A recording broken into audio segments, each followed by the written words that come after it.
Oke, selamat siang Bu Ika. Siang, Mas Jabir.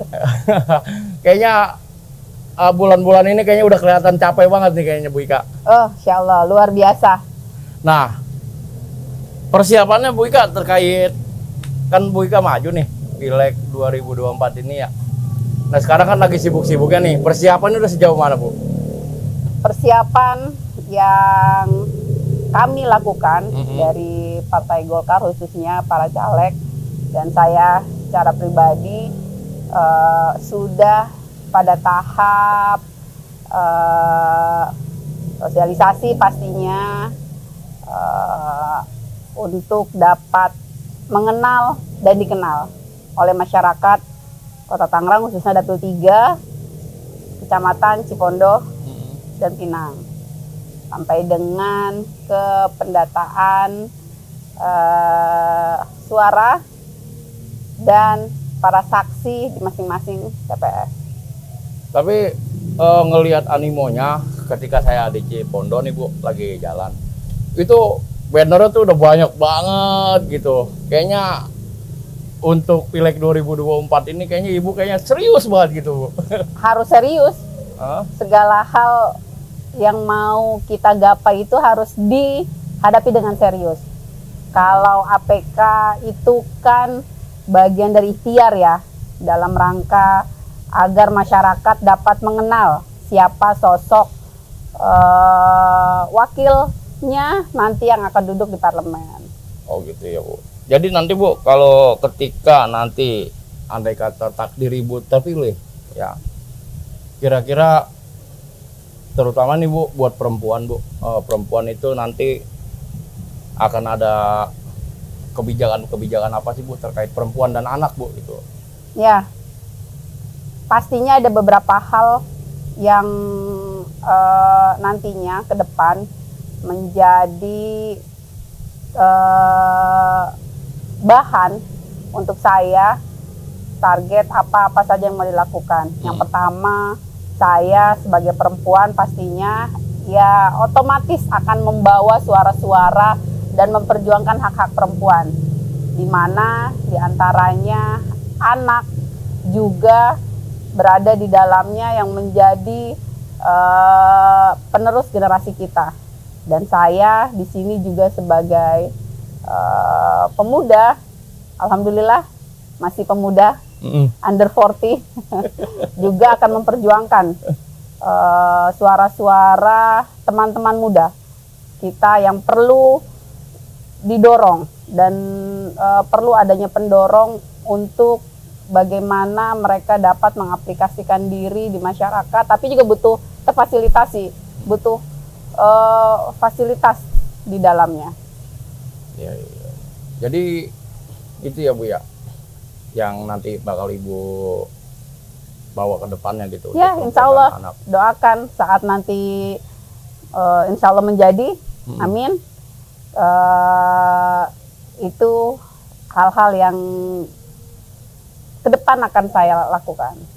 Nah Bu, ini agak sedikit dalam pertanyaannya Bu, terkait Ibu kan anak seorang pejabat ya. Nah, sedangkan saya melihat sosok Bapak itu kan anaknya terlihat nggak ada yang dengan urusan politik. Kenapa Ibu Ika sekarang terjun ke politik? Ya, aduh, berat.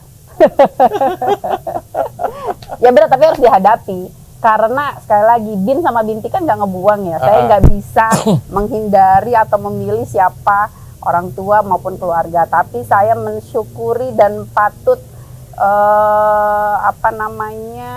berbangga hati lah ya. Alhamdulillah saya sebagai putri pertama Bapak Haji Syahrudin, tapi juga saya bukan hanya membawa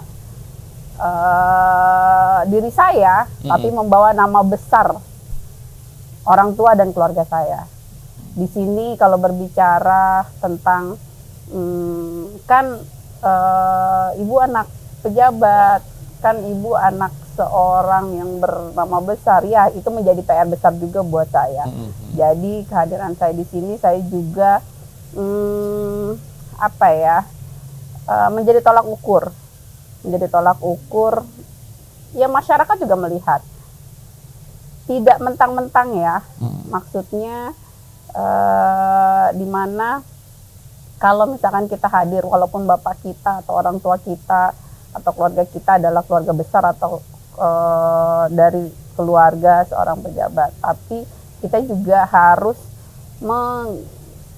membuat kapasitas dan kapabilitas kita juga dianggap layak, seperti itu.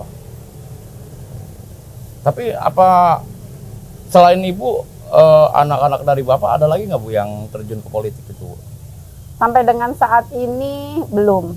Hanya ibu aja ya? Baru saya, tapi juga tidak menutup kemungkinan karena kami besar di dalam, ya sadar tidak sadar, suka tidak suka, kita berada di lingkungan politik. Kami cukup familiar juga, ya itu yang mendorong dan menjadikan di mana kami bisa hadir di dalamnya. Nah bu, kan kalau bapak tuh di masyarakat ya kita tahu kan ya, orangnya tuh supel, ramah, baik. Nah sedangkan pada saat pasca ibu masuk ke politik, ada nggak bu didikan khusus atau pesan khusus dari bapak gitu? Kalau secara langsung tidak, tapi semua kami di sini kita mengamati ya, karena biar bagaimanapun anak, kadang ini ada yang menyampaikan bahwasanya setiap anak itu mungkin suka atau banyak gagal mendengar, tapi tidak pernah gagal meniru orang tuanya. Di mana orang tua kami mendidik kami dalam kesahajaan, maksudnya ya dengan keberadaan, dengan kondisi yang berada mungkin yang orang anggap itu enak, lomah gitu kan, tapi orang tua kami selalu mengajarkan kami untuk terus merendah, terus menjadikan diri kami apa adanya, bukan karena ada apanya atau apa yang kami miliki saat ini. Ini cuma bagian dari proses aja. Fasilitas yang ada tidak serta-merta menjadikan kami juga harus tinggi hati atau harus sombong. Semua yang diajarkan oleh kedua orang tua, yang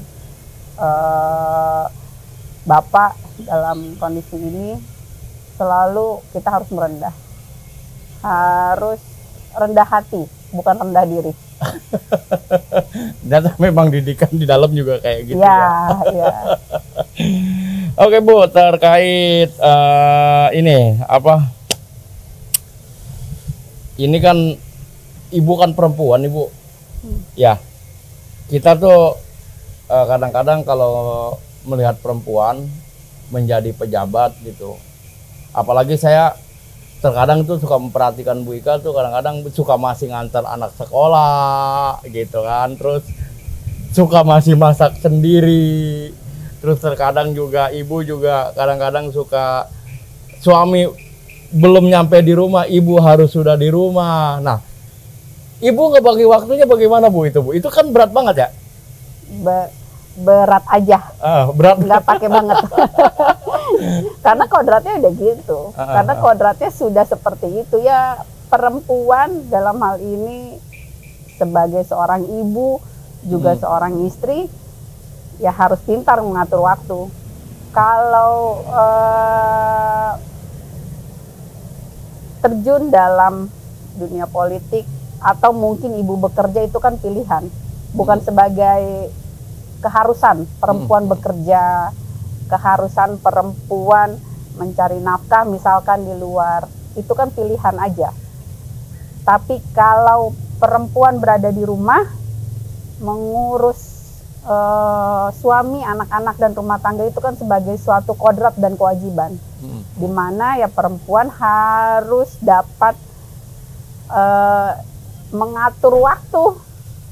Ya itu sebagai cara saya mengingatkan diri bahwasanya saya walaupun aktif berkegiatan di luar, aktif berpolitik misalkan, tapi mengingatkan diri saya bahwa saya juga masih seorang ibu, saya juga masih seorang istri, dan saya punya keluarga di dalam yang harus saya urus.